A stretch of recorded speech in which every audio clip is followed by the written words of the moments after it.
So the big news this week is that the yield curve has inverted. And if you're like most people, your first thought was probably, what the heck is a yield curve? We'll discuss next.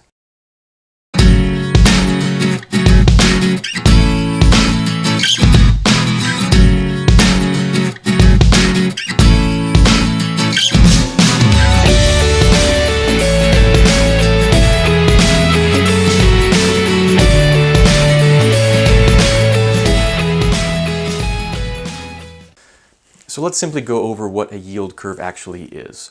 So a yield curve is a graph of what bonds are yielding, starting with short-term maturities and going all the way out to long-term maturities, which can be 30 years or so. And so for starters, we'll throw up a graph so you can see what a standard yield curve looks like in a healthy economy. So as you can see, the vertical axis is the yield that bonds produce, and the horizontal axis is the term of when the bonds actually mature. Now with a normal yield curve, you can see that short-term bonds yield less and longer-term bonds yield more, which makes sense. If you're locking up capital for a longer period of time as an investor, you would expect to be compensated more for that. So now let's take a look at an inverted yield curve, which is what just happened last week. So what you're looking at now is an inverted yield curve. And what happens with an inverted yield curve is that shorter-term rates get pushed up while longer-term rates get pushed down, inverting the curve. And what we'll put up next is a graph that shows you the current yield curve, which is the red line on the graph. And the yellow line is what the yield curve looked like just 1 year ago, so you can kind of see that movement. You will also see a 1 month and a 1 week, just to give you some perspective of its movements. So why in the world does this matter, and why is it all over the news? It's because historically, inversions of the yield curve have preceded the last several recessions. And here's a graph that will show you the spread between the 2-year and the 10-year Treasury. On this chart, anytime you see that line go below the zero axis is an inversion of the yield curve. And the gray highlighted areas are the recessions that followed.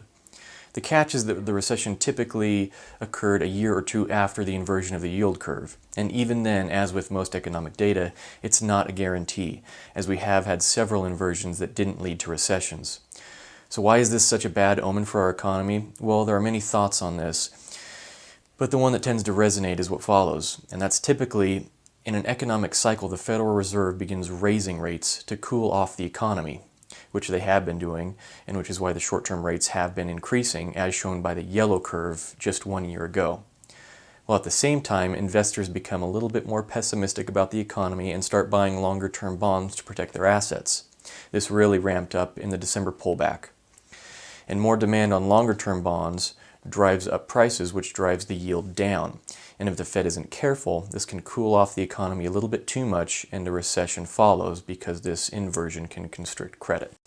So we hope you enjoyed this video. We really just wanted to get it out to you guys for some context around the inversion of the yield curve that you're undoubtedly hearing about night after night on the financial news.